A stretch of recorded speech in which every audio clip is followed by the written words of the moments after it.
morning. So my job is going to be to introduce our speaker. When I first met him, I had just started working here. And I remember very clearly that we were talking, and he was talking about his background, wondering if Ryan was going to be a good fit for the things that I'm interested in. And I was thinking as we talked, I thought, gosh, this guy is going to be a perfect fit for the things that we worked on. And he's been here, he's done some really, really nice work, and that we'll talk about and that you guys will hear a lot more about.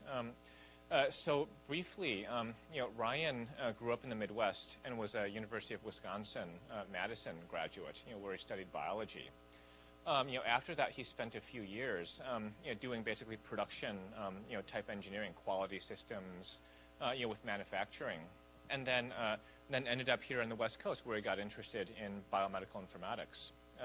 So he's been in the informatics program here now, and I would say that Ryan has been great to work with. We've got a team of people, Kamal, Jayshri, and Shannon's been working with him a lot recently. And I know Mike Mooney has helped out with a lot of stuff that Ryan does. And I would say that one thing about Ryan is that he's really, really helpful. In sports, sometimes they talk about people who make the rest of your team better, and Ryan is exactly like that. He's helped out a lot of people, with the rest of the group on projects, and so he's going to talk about what he's doing now. So if you can help me welcome, Ryan Swan, please. I want to say thanks to Mike for that great introduction. So I'm Ryan Swan. I'm going to be talking about my dissertation work today a little bit. And I want to thank all of you for being here and attending. So what we're going to be focusing on today is I'm going to be talking a little bit about this idea of making a network-based polygenic risk score and looking at specifically how we can apply that in retinopathy of prematurity and preterm birth. So to talk a little bit about what we're talking about when we talk about these two phenotypes, preterm birth is generally described as children who are born before 37 weeks gestation, with extreme preterm birth considered children that are born before 28 weeks gestation. It used to be that pneumonia was the largest killer of infants, but over time, preterm birth has now overtaken it, along with the comorbidities associated with it. So when we look at things that are investigated as causes of preterm birth, we see a lot of things that are across the spectrum. So we see different environmental factors and exposures. We see things about the morphology of mothers' bodies, so things like cervical length or other physical features. There are features of placental development that are important for preterm birth, as well as the immune system and hormonal responses. And then in addition to this, we also have the systems that are present in the infant, in addition to those that are present in the mother, and you get this kind of dual response that's happening. And genetics has been theorized to contribute in all of these cases, with the genetic heritability of preterm birth estimated someplace at about 40% of the outcome, meaning that about 40% of the outcome of the disorder is reliant on genetic causes. When we talk about retinopathy of prematurity, which is the other thing that we're interested in, especially the work that Mike does, we're talking about a disorder that occurs in premature infants specifically. And generally what we see is this formation of a vascular ridge, as you can see on this left figure here in the eye. And then there's an increase in vascular development that causes a tractional detachment of the retina from the eye, leading to blindness. And back in the 40s and the 50s, ROP was the largest cause of blindness lifelong in infants. And now it accounts for someplace between 6 and 18% of cases of blindness. In the past, a lot of studies of ROP were focused specifically on oxygen exposure. But as time has gone on, we've got better at controlling oxygen exposure in infants. And we've seen some of those cases get a little bit less, but as we've gotten better at saving preterm infants and increasing their viability, we've seen cases of RP overall continue to grow. So this is something that we're very interested in studying. The presentation of ROP, we consider this a complex phenotype that has multiple axes of development. So you have this idea of zone, which is how close that ridge happens to the center of the eye. Obviously, the closer it happens to the center of the eye, the more serious it's going to be, because that's where your vision comes from. We have this idea of stage, which is the degree of retinal detachment that happens over the course of the disease. So at the higher stages of disease, you see total retinal detachment and total blindness.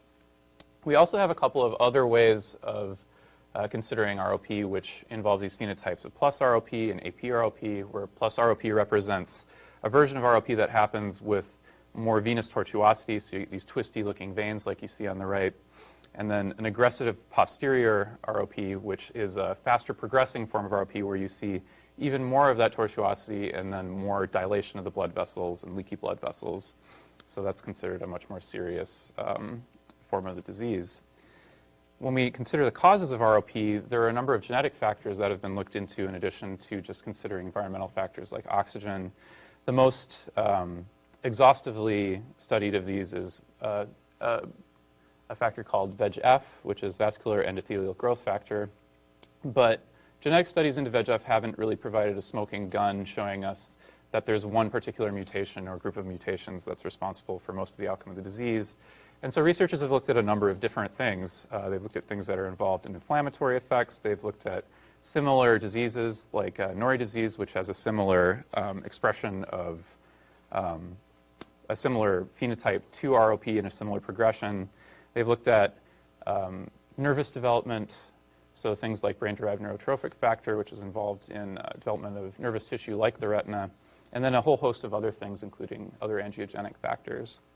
And when we look at the heritability of ROP, it's actually got an estimated genetic heritability that's relatively high, someplace around 70%. So we have reason to believe that there should be some sort of a genetic contribution to this disease based on existing studies. So we have this issue of two different disorders, one of which is preterm birth and the other which is ROP. And the fact that they both happen at the same time. And ROP tends to occur in extreme preterm birth cases, but it also occurs in other cases at the same time.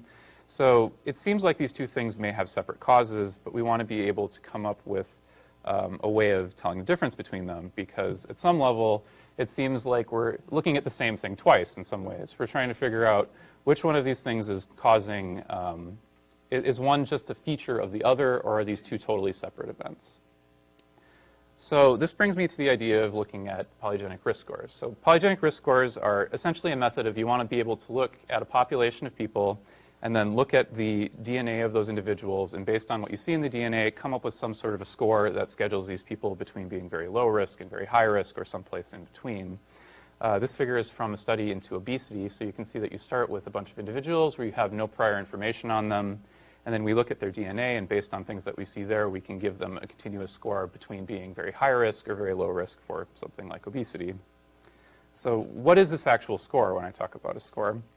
The general idea is that we have some sort of a training set where we have a cohort of individuals that have some representation for the feature that we're interested in. And we perform a genome-wide association study in that group.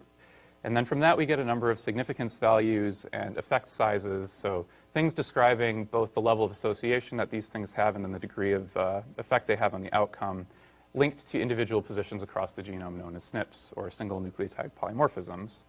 So once we have that list of SNPs and significances, we can cut out the least significant SNPs, so we're only dealing with the ones that have the most signal.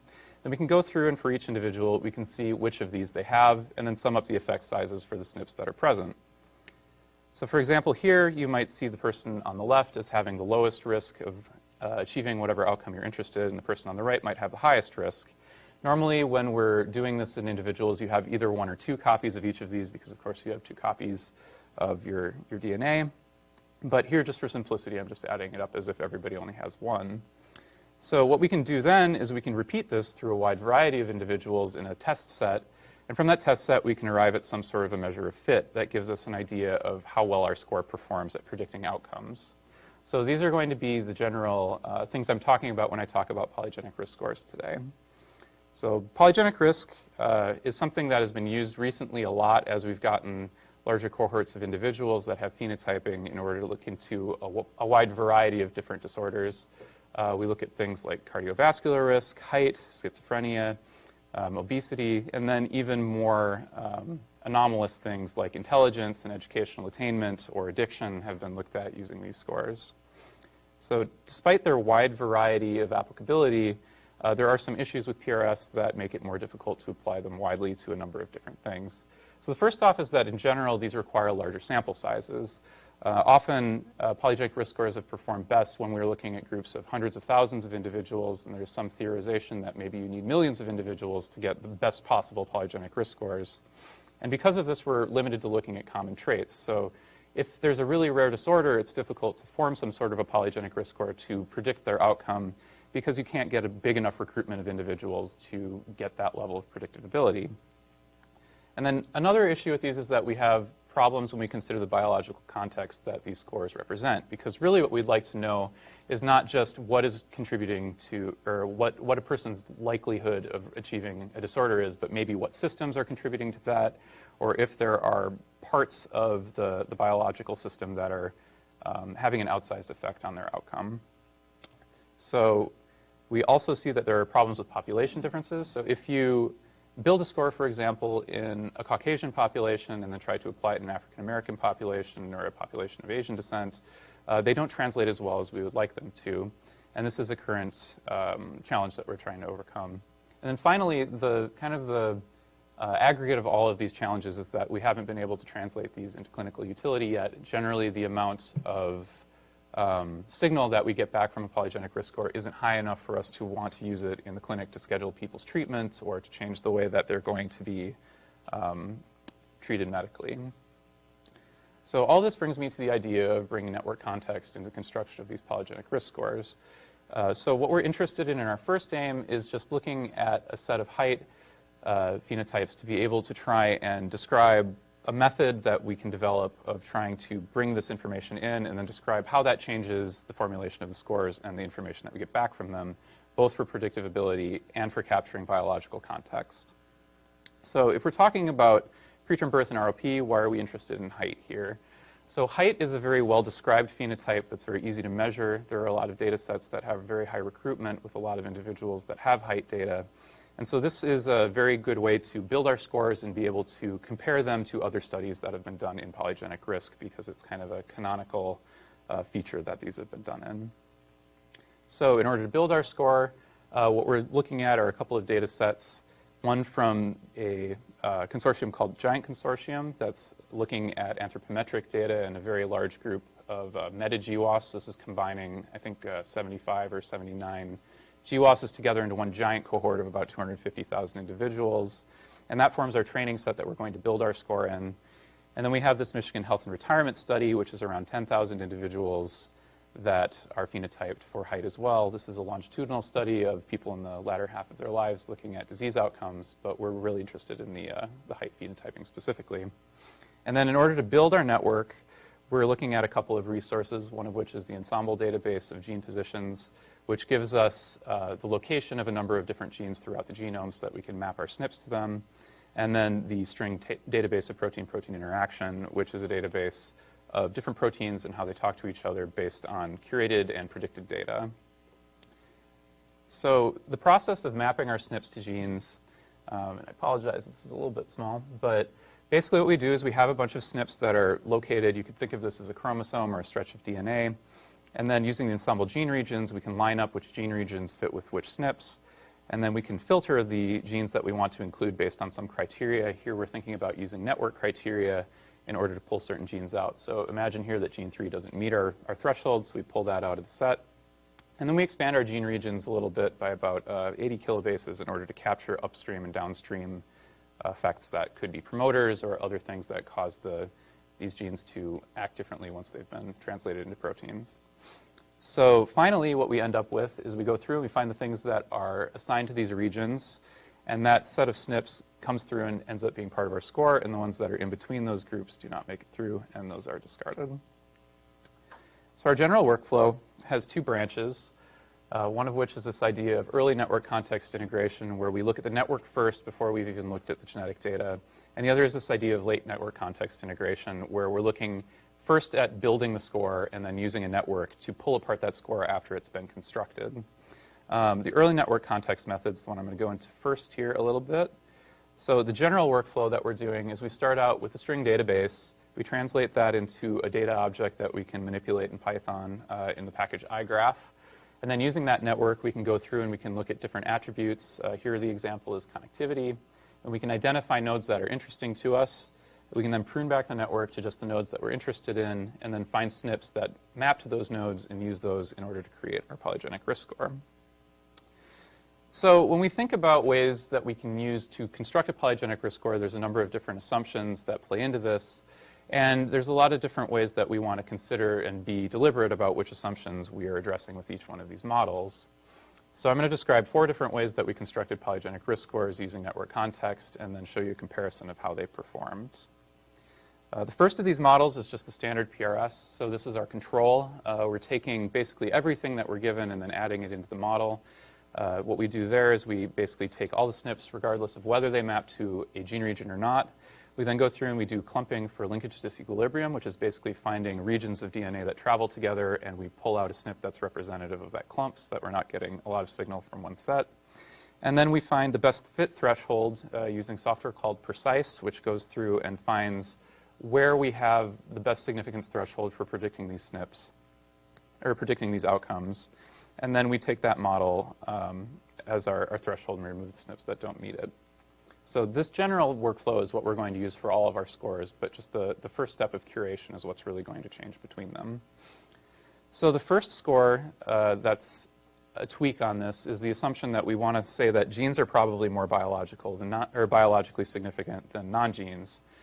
Just the idea that things that are being translated into proteins probably have more of a role on biological development and expression of these different phenotypes than things that might just be considered intragenic SNPs that are falling in between. And so what we do here is we first find SNPs that map to gene regions that we've described based on our mapping procedure. And then anything that falls between those is thrown away. And we carry forward to the same thing. We set a threshold. We take the significant SNPs, and we make the score from that.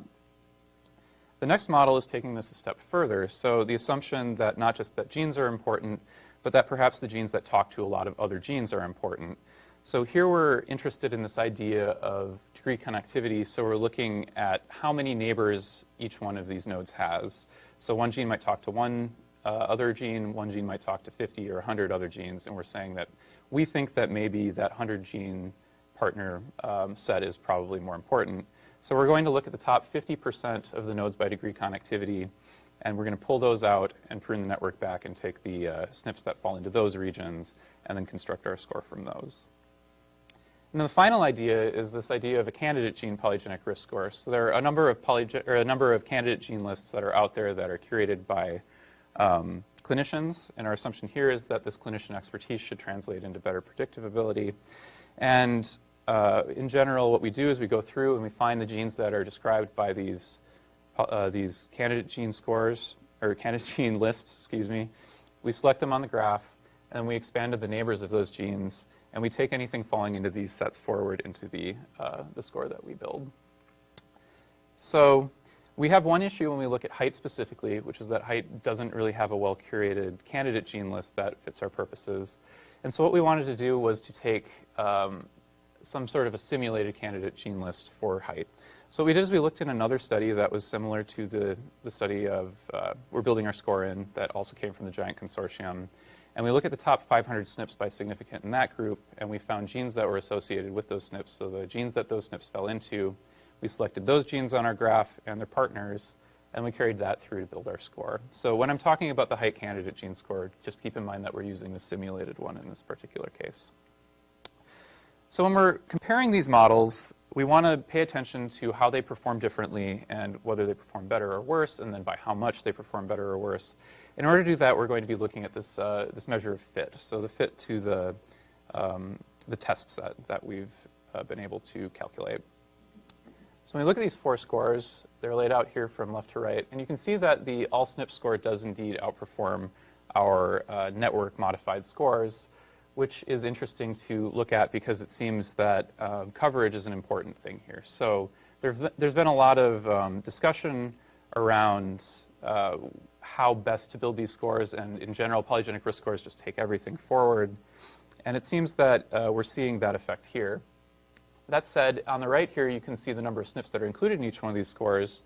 And we have a pretty big drop-off in the number of SNPs that are included. So we lose roughly 50% of the SNPs in the set when we go to just the all-gene score, but we see a relatively small step down in the amount of predictive ability that we're seeing. And then again, we see a step down in the number of SNPs that's available in the connectivity score, but we're not seeing a huge difference in the amount of prediction compared to the all-gene score. And then as we get to the candidate gene score, we're losing about 95% of the SNPs that are involved, but it's still clawing back a score that's about 37% lower than the all-SNP score. So this is interesting to us because we want to look at those candidate genes and see if they actually have more information than we'd expect to see from a random set of SNPs. So the first thing that we can do to get some idea of this is to look at the all SNP score and then just subtract out all the SNPs that are involved in the candidate gene score. And we do see that there is a decrease of about 18% in predictive ability, but we're not seeing a difference in 11% or 11.11, which is the R-squared that we get from the candidate gene score. So it seems like it's not coming all the way down with the amount that the candidate gene score contains, but we are getting more than, we're pulling out 5% of SNPs and we're getting an 18% reduction. So it does seem that these SNPs are important. That makes sense considering that these were simulated and pulled out of highly significant SNPs from a similar study. So in order to dig a little bit deeper into this, we wanted to look specifically at a random background comparison to these scores. So what we did here was we basically grabbed a random group of SNPs at different proportions of the total SNPs that were available, and then permuted that 1,000 times and built 1,000 random polygenic risk scores from them. And the mean predictive value of those scores across different proportions of SNPs is shown here with this dotted line. And then the guides along the outside of that represent 2 standard deviations away from that mean. So interestingly, what we can see here is that while the all gene score seems to perform in the range of that 2 standard deviations, the connectivity score and the candidate gene score seem to fall outside of it and perform significantly worse than a random set of SNPs from across the genome.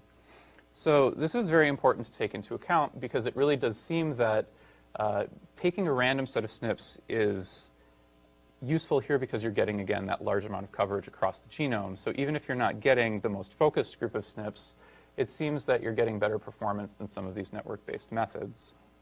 So based on this, we can say that we have some challenges for polygenic risk scores built with networks when we're looking specifically at improving our predictive ability. But there's other contexts that we can learn from these, and there's other ways that we can use them.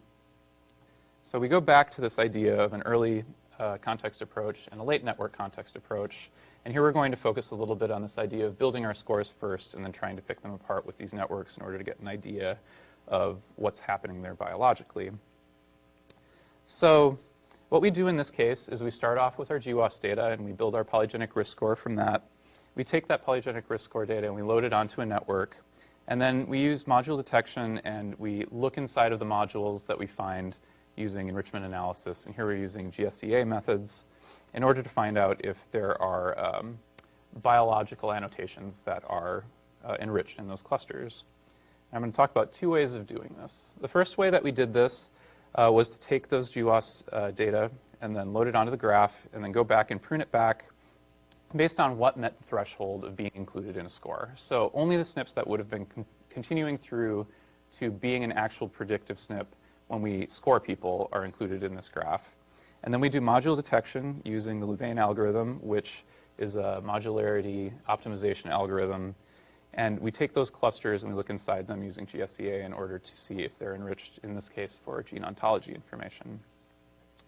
So we built a Shiny app in order to do this, this analysis that basically allows us to easily manipulate a bunch of the data. We can go through and choose different clusters and look at them. We can see different things from MSigDB, so different gene sets or curated groups of genes that are enriched inside of each one of these clusters. And we can also look specifically at gene sets for ROP and for preterm birth inside of them, which isn't going to play in when we talk about the giant data right now, but will be relevant later. So to give you a kind of a perspective of how this looks, inside of each one of these clusters, we went through and we summed up the potential effect size contribution that they had to the outcome of interest, here being height. And basically went through and took the absolute value of all the effect sizes inside of that cluster and added them together, and then looked to see if they were enriched compared to a random subset of genes from the network. So here, again, you have a dotted line representing a bunch of random permutations means, and then a line outside of that representing 2 standard deviations away from it. And here you can see that there are a couple of clusters that seem to be enriched for effect size in the case of clusters 15 and 16, or under-enriched in the case of number 14 here. And then we also have a wide range of the amount of effect size that's captured inside of these different clusters. So we have this one over here, cluster 2, that has the largest amount of effect that's captured inside of it.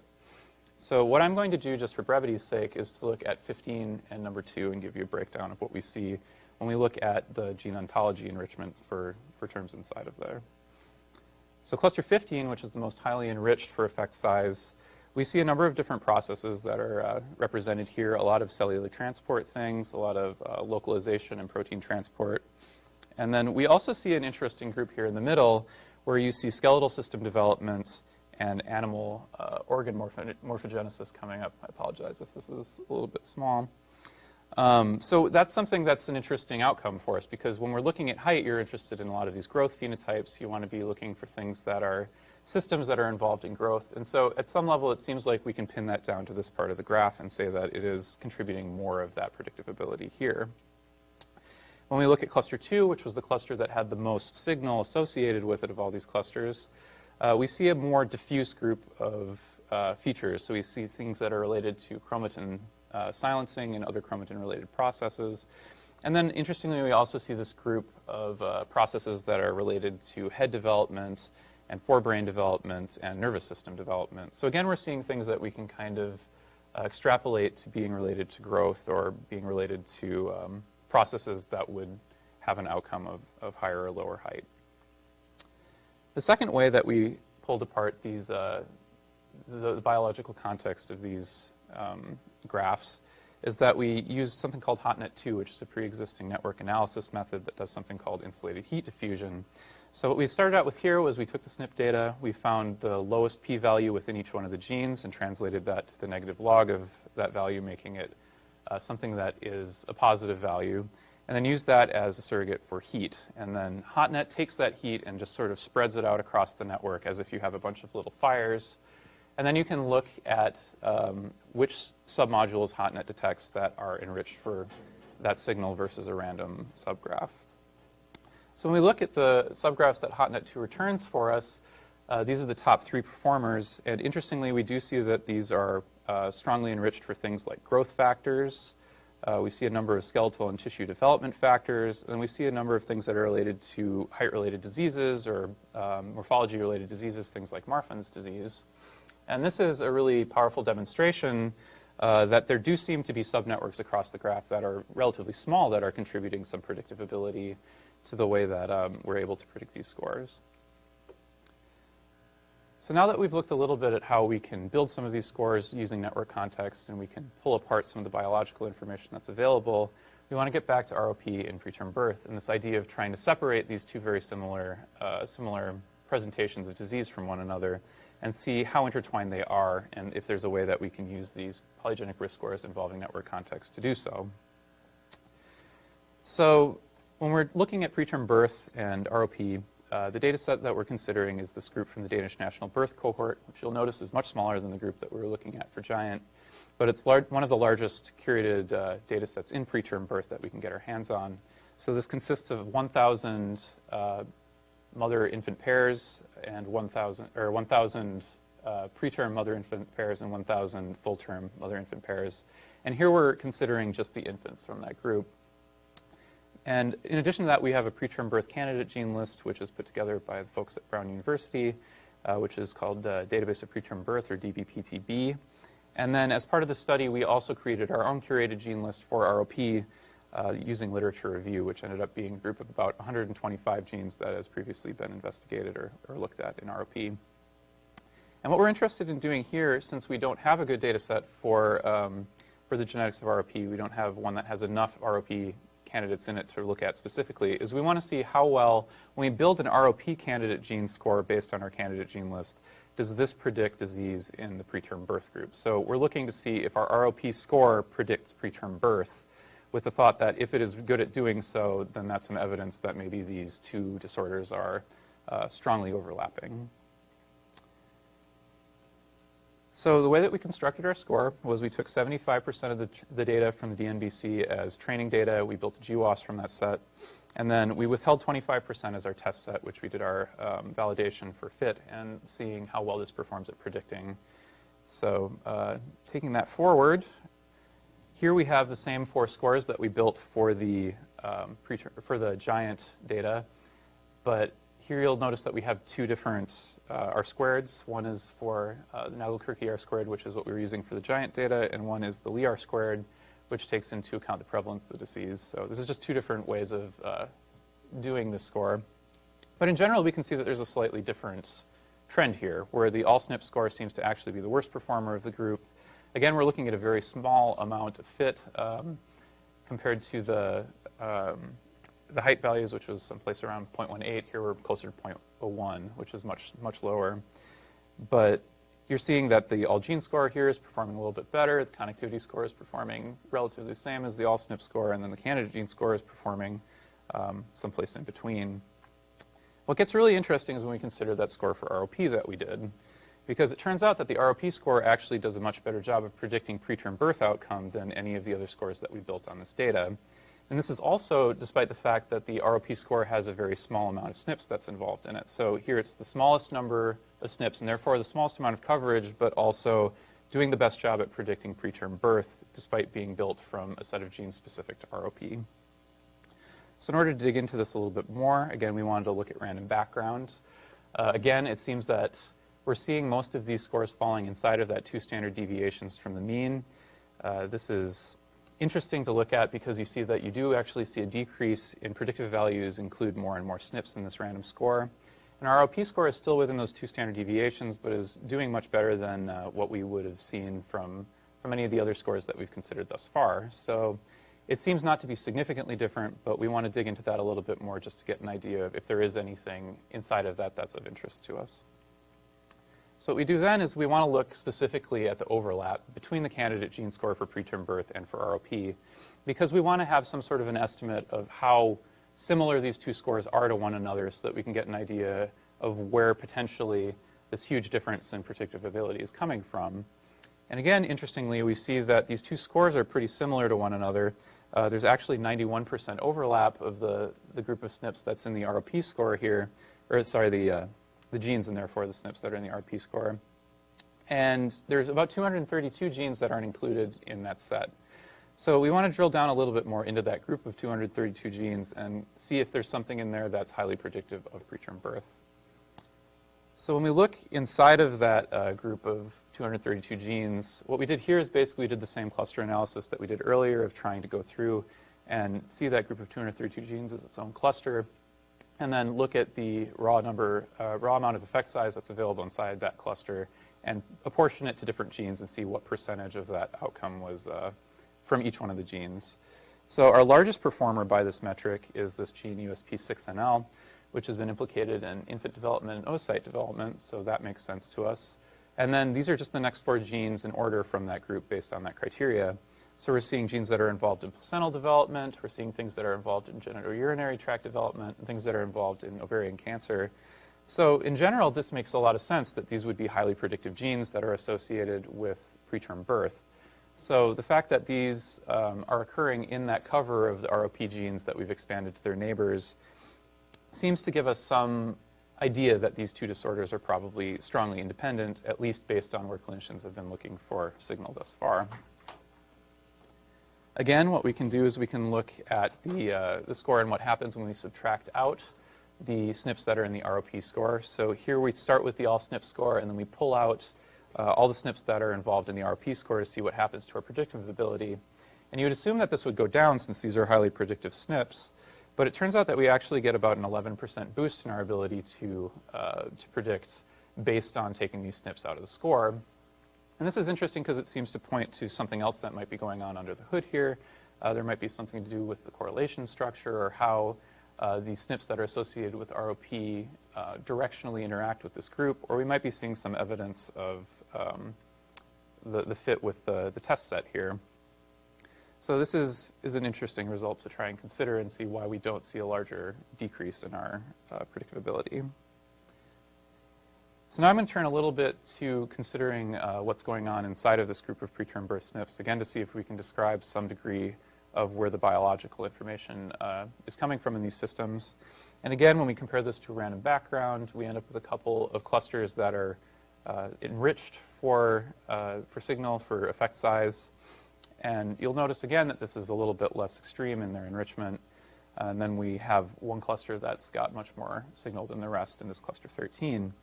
So again, we're going to look at the most strongly enriched cluster for effect size, which is cluster 11. And we're going to go and look at cluster 13 and see if we can find anything inside of these that's coming up for ontologies that are represented at a higher amount than we would expect. So when we look inside of this cluster 11, which was the most highly enriched one, we're not seeing things that are quite as definitive as when we looked at the giant data, but we are seeing things that are related to muscles. We're seeing things that are related to synaptic development. So there's some reason to believe that these are providing an outsized effect, at least in our predictability, and this relatively small predictability that we're able to have on this small cohort. In addition, when we look at cluster 13, so this is the cluster that has the most signal associated with it, we have things that are coming up involving things like regulation of adhesion. We see things, again, related to neuronal development, and we see things that are related to ion transport. And these are broader systems, again, and kind of seems like a trend is that in these larger clusters with a lot of things inside of them, you get back broader systems that might be interacting. So when we try to apply HotNet 2 to this data set, we actually see a failure for it to converge, which is unfortunate because it was very useful in the giant data. And in this case, the smallest cluster that it's able to detect is of the size of about 111 nodes. And this is probably just due to the high amount of noise that's in a smaller sample. So what we would really like to see would be a larger sample of data for ROP and preterm birth so that we can apply HotNet 2 to it and see if we can get back some of these smaller networks that might be giving outsized effect. So from there, we can move into some of the conclusions for what we've learned from looking at this data. The first of which is that when we construct these polygenic risk scores using network data, we don't really see a big uptick in our ability to do prediction. We're seeing generally a drop-off in our ability to predict. And this is actually in keeping with some recent research that's been coming out involving an omnigenic model of disease wherein a lot of different things are talking to each other and you end up having a lot of effects that are very difficult to pin down. We're also seeing that there's some evidence that we're able to isolate modules that have function that's biologically interesting, that gives us some sort of signal that we can use to focus the way that we're contextualizing the results of the predictions from these polygenic risk scores. And we're seeing that we can describe some of that using networks and pre-existing methods like HotNet 2 that are out there. We also see that we can use these networks in order to assess the overlap between different disorders and how they are evaluated to try and get an estimate of how difficult it should be to pry those two things apart. And specifically looking at ROP and preterm birth here, it seems to give us this picture that these two disorders might be highly interlinked with one another. And finally, we can say that definitely these network-based investigations seem like they benefit a lot from having a large sample size. So one of our hopes was that by applying network-based methods to these samples, we'd be able to denoise some of the data and get a better idea of kind of where the signal was on a smaller data set so that we could apply some of these to rare disorders. But it does appear that they're still very sensitive to sample size and that they benefit a lot from having a lot of individuals that are phenotyped in that group. When we think about further directions, there's a lot of things that we can do to do development of these scores and go forward and hopefully make them have higher utility. One of them is that really we need better development of annotation sources, specifically for protein-protein interaction data. Again, getting back to this idea of an omnigenic model of disease, there's part of this that it suggests that there's a lot of features that are perhaps not well captured by our current methods that might be acting at great distance on different genes that are talking to a lot of different partners. And in that case, a lot of these protein-protein interaction databases might not be capturing that information right now. So there's been a lot of advocacy for increased study of transcriptomics and things like that in order to improve these resources. And then in addition, we want to think about applying better community detection algorithms to these models. There's a need here for something that's a little bit more complex than Louvain algorithm, which really just looks at the graph and how the graph itself is arranged, to start thinking about things like using attribute weights on each one of the nodes so that when it's deciding if things go together, that should things that all have high signal go together, where should it draw those lines? And HotNet does this to an extent, but is more focused on much smaller subnetworks due to the way that it's specified. So there's probably room here for more development of detection or for community detection algorithms. And then again, when we're thinking about studies into ROP and preterm birth, it's likely that we're going to need relatively large cohort sizes in order to be able to pull these two effects apart. It seems that ROP and preterm birth are significantly interlinked with one another, and because of this, it would make sense for us to try and get a lot of individuals to get the most power as we can possibly get in our studies. And then finally, one of the things I want to talk about is the idea of better gene level scoring. So we were looking in a lot of these at just pulling one SNP that was representative of a full gene. So you're taking the lowest significance SNP or the highest effect size SNP or something of that method. But there are a number of more subtle methods or more complex methods out there for doing this gene scoring that take into account multiple SNPs inside each one of these regions, or take into account like broader linkage disequilibrium structure. And using some of those in the future might be a good way to get back some information on these genetic signals. And then finally, we want to see this data replicated in other cohorts if possible. Again, we're looking at a very small sample size, and I want to call that out. And in order to be sure that these effects that we're seeing are real, we would like to see this done again in another group of patients that we can see the same effects in. So in conclusion, today we describe a novel method of incorporating protein-protein interaction network context into a polygenic risk score. And we look at ways of interpreting its usage and doing the interpretation of the biological context we can see there. We look at a novel method for assessing that network context and constructing a PRS to show that it's possible to increase the amount of context that we have there, both by using HotNet2 and by using our modularity method. And then also we propose a novel method of looking at the degree of interconnectedness between two different phenotypes by using these polygenic risk scores and the way that we're able to do prediction based on them as a surrogate for how interlinked these disorders could be, specifically looking at ROP and preterm birth. And so with that, I'd like to thank a bunch of people. I'd like to thank my committee for all of their work with me on this project. I'd like to thank everybody in the Chang Lab for being super helpful in getting me up and running and teaching me how to be a scientist. And I'd like to thank a number of DMICE fellows who've done a whole lot to both commiserate and help me out with my projects. And then everybody else at DMICE has been hugely helpful, along with my funding from the NLM and the NIH.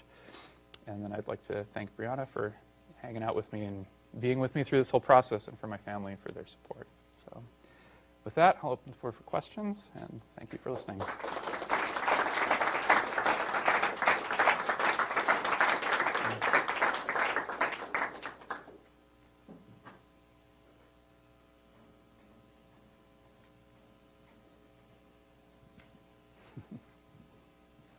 Hi, Ryan. Great talk. Thank you. Could you, I'm interested in what you were saying about HotNet2 not converging. Could you talk a little bit more and then remind me, was that just for one of the submodules? What happened there? So generally what you get back from HotNet is it does a permutation, and it kind of compares the clusters that it finds just a random bunch from the graph. And as you get less and less signal on HotNet, it finds progressively larger groups of genes that are together that fit that criteria. So when you don't have enough signal, it tends to find like large batches of genes that aren't really representative of biological context. It just finds big things that are as close as it could narrow down. So you end up with these crazy large sizes of subnetworks that have an enormous amount of heat that's associated with them, but that just are kind of like random spots around the graph. So it's very difficult to do an interpretation of what you're actually seeing there without drilling down. Because it's too small of a group to do something like GSEA in, but it's too large of a group to go through and like individually look at each one of the genes and see what's contributing. Okay. And again, like it's difficult to tell because since HotNet is sort of bleeding signal around the graph, you're getting groups of genes that may have moderate effect. You're not getting like one clear winner that's like contributing most of the effect to that specific subgraph. Okay, so it does converge, like it gets to a solution. It's Yeah. just that it's so spread out. Yeah. Is it possible that those submodules are connected? Is there like a cycle? Is that possible? I in don't your think networks? that it's a cycle because HotNet likes an undirected graph. So it's, I think, mostly just due to the fact that when we look at the DMBC data specifically, like it's such a small group that you're just not getting a good separation between your strong effects and your weak effects, which is something that you generally see in these GWASs and polygenic risk scoring studies. So it seems that there's a fair amount of mess in there between the signal and noise ratio. And we can see that again when we were looking at those random permuted graphs. When you include more and more SNPs, you see like there's kind of a downward trend in your predictive ability, which is not what we would expect. And so some of that might have to do with just the level of noise that's there. You're including noisier SNPs at a larger amount as you include more things. Hi, Ryan. Ryan, thanks. Great talk. Thank you. So I'm curious to know that about when you were mapping your SNPs to your PBI network. I was curious to know how you dealt with including genes that occurred in one LD region, whether you included them both, whether you chose one at random, or tried to pick the one closest to the index SNP in that clump, or something like that. In this case, we were just taking that as like a filter prior to LD clumping. So we were going forward, we would take every SNP that fell within that region, and then that would go through to the LD clumping and be clumped after the fact. And then that was what was included in the score. So basically, if you had multiple genes that were in the same region, those SNPs would be included, and then the clumping would happen on those, and one would be carried forward. There's been a lot of discussion that's been happening recently about different ways to do LD clumping when you're doing a gene set-based analysis. So like the group that does Precise, I think the guy's name is Choi-Shing Wan, has a method that he's currently working on that involves doing per gene set clumping. So for every gene set that goes through, you do clumping on that specific gene set as if it's its own entity to make sure that you have good coverage across all the genes. And there's been some proposal that we should be doing like per gene clumping when we do this to try and get the most signal-rich SNP per gene, so that when you build a score, you can get some idea of what is contributing to your predictive ability from that gene set specifically. So those are things that are kind of being discussed right now, but we didn't have the resources to get into writing like a total like C++ based thing in order to do custom clumping and LD matching for stuff like this. So what we did is we primarily just looked at this as a filter before we did the LD clumping, and then from that we chose our most predictive threshold.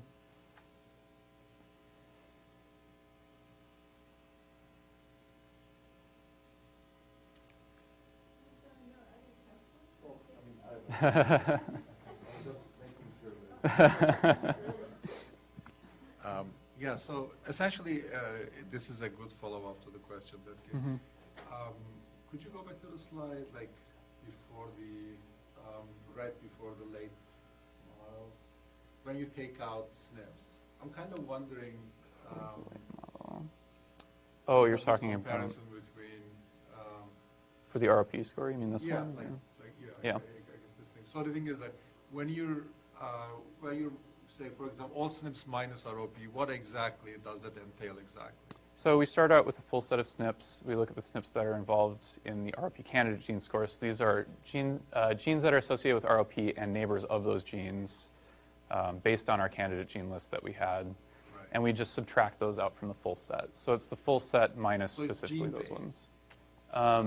The selection is gene-based, but we're identifying SNPs within those genes. And since we're looking at the full set of SNPs, I was just doing the summing on a per SNP level. I mean, I'm just wondering, like, because the thing is, there is a possibility of, I mean, to explain this kind of thing, there's a possibility of missing the LD in there, right? Because if you're subtracting a bunch of SNPs out, but you're leaving the structure behind, it's really not going to matter so much. The rest of the sort of LD SNPs are going to pick up the, so are we doing something to address that specifically? That's something that I haven't looked at specifically to see if like there are regions between these genes that are being left in that represent those LD blocks. So that is something that I think makes sense to address so going like, forward. while taking it out, you almost want to really sort of take out LD clumps, so to speak. That's true. To yeah. make the, and I'm just wondering for like a paper or something, that's something to look into too. No, I think that's a really good observation. That makes a lot of sense because it is true that we weren't looking specifically at doing our subtraction based on LD regions. Right, so then this may maybe explain some of it. And also if we go to the ROP scores, my second question, like where you see this, now when you look at this, for example, the sort of the ROP genes are very few, like the SNPs are going to be very few.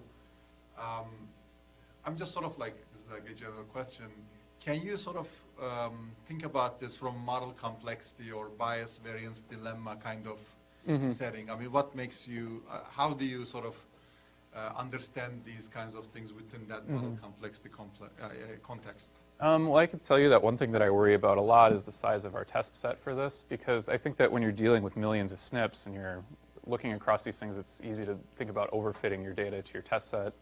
So one thing that I I wish that we had was a larger test set for this so that we could better address that idea of, like, the ROP SNPs that we're seeing, are they actually predictive across a wide range of individuals, or just like this 250 cases that we're seeing specifically in our test set here? I think that it's, I don't know, like, partly we tried to address that by looking at the random background to see how these perform compared to that random permutation. I mean, you're exactly, Yeah. I mean, you're exactly sort of expressing my concern that the thing is the data set you have may be of such a size that it may be really favoring a much smaller model, essentially. I mean, that's also something to consider while, like, writing is up for publication. Yeah, and I think the thing is, these are really great analysis to do, but this is just one more.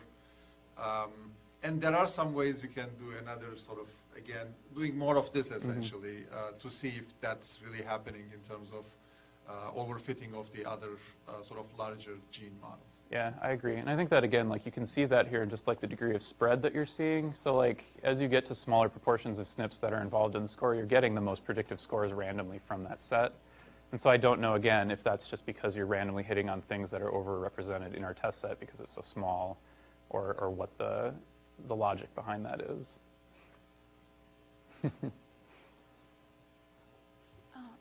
I just had a question about, like, you may have said it and I might have missed it, but your rationale for using preterm, for using ROP to predict preterm birth. I sort of, like, my inclination maybe, or my intuition, although I'm not sure if I can express it perfectly at this moment, would have been maybe to do the reverse, only because I feel like preterm birth is more complex. Yeah. And then, like, the idea of, like, and it, like, occurs first. Yeah, it's an issue of the data set. Okay. We just don't have ROP data sets of significant size. Like, we were hoping, so when we started looking at this data set, it was kind of advertised as being enriched for ROP. And so we thought that we could do that and build a score with ROP, build a score with preterm birth, and then kind of see how those sum together or how those compare to one another. But the number of ROP patients in the cohort was too small once we actually got to look at the data to be able to really do that. So in order to get the best ability to somehow quantify the amount of overlap between these two things, what we need to do is focus more on the preterm birth side and then go from the ROP to seeing if we can predict in preterm birth whether we can find the cases and the controls and stuff. So yeah, that was the rationale there. Is it's mostly dictated by the data sets that were available to us. So if you, now that you've looked at the data, if we think that your candidate genes were the equivalent in the oncogenic model of the core genes, Yeah. right? So they're not going to, which beautifully capitulates them exactly what they predicted, that it's not going to explain everything. Knowing what you know now, if you were going to do this again, and thinking about it from an oncogenic perspective, what do you think you would do to enhance the model, right? Because you'd gone at it as a straight PPI network approach, which made sense. Yeah. But if we actually wanted to try and have an oncogenic model, Yeah. what would you do differently? I mean, part of this, the interesting thing, I think, would be the ability to try and figure out if we can identify core genes that are perhaps of significant effect when we see them, or like which genes have the most partners. But I'm assuming that you did. Let's say the candidates are the core. The real issue is what we're missing, right? It's the non-core. Yeah. Right. It's everything outside the core pathways is just actually where the oncogenic. Yeah, it's difficult. I mean, it's difficult for me to consider exactly what the best way to go forward is, because what we really need is we need better resources for interactions, because it's difficult to see what's talking to what. And there have been, like, again, Jonathan Pritchard, and I think the guy's name is Lude Franke at Groningen, I think it is, or I don't know how to say the name of the university, are working together trying to do larger TWAS studies in order to look at more expression data, in order to get better pictures of, like, what is being expressed. And so maybe moving this to a more expression-based context and trying to duplicate the same kind of predictive scores and look at things like that would be one way that you could do this, just because we need a better picture of what's causing these effects. And then also, like, maybe in a perfect world, I'd love to have, like, a huge group of people that have, like, just whole genome sequencing or something like that, so we can look at more rare variants and see if there's something that's not necessarily captured by these chips that might be indicative of smaller amounts of predictive outcome that we're missing here somehow, if that makes sense.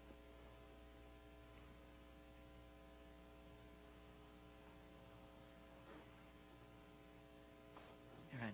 So you mentioned the size of the test set as maybe affecting your results. I wonder if you could talk about how the size of the discovery set might actually be impacting Yeah. patterns of results you're seeing. Well, I mean, basically, I think the biggest difference is that the size of the discovery set just really limits our ability to distinguish signal from noise. And so we probably have a lot of real signal here that's being lost and a lot of like spurious signal that we're getting just because it's a small group of individuals and it's, you know, maybe we have an overrepresented group of people here. I mean, in addition to the size of the discovery set, you have other things that are related to like stratification when we're applying this across from a discovery set to a test set. In our case specifically, we're looking at this DNBC data set, which is relatively, I don't know, it's one set of backgrounds. So we're looking at like Danish individuals, which is relatively concise.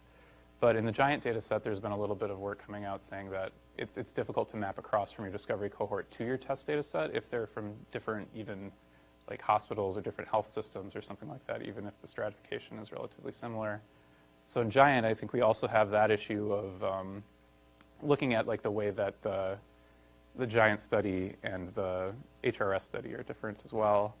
But I think to get back to the size question, yeah, in the DNBC, it just really has a lot to do with like my faith in how much we can believe those results, I guess, just because you have that big distinction between the signal and the noise that you're able to capture there.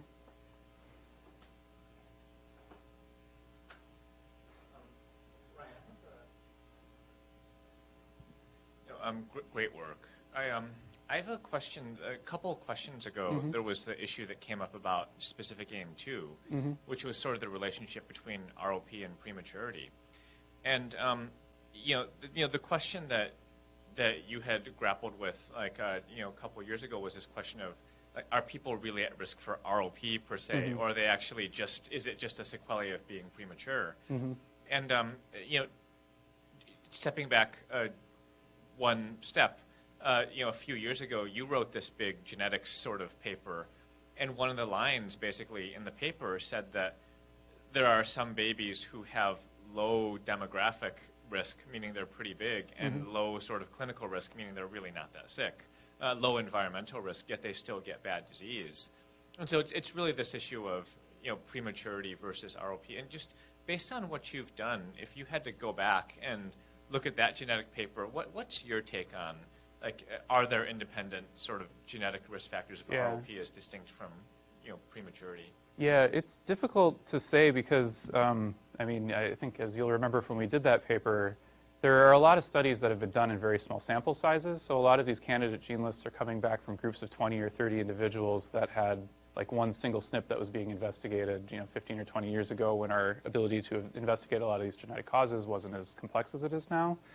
And again, just because of the recruitment issues, you're not seeing a lot of like genome-wide association studies for ROP. You're not seeing these more global perspectives. And so it's really driven by that candidate gene study. And back then, I think one of our big arguments in that paper was basically that we need to start thinking about this more like we think about other complex diseases and start looking at trying to get wide recruitment and be able to get the sample sizes to do some of these bigger studies so that hopefully we can get at a more global picture of what's happening there.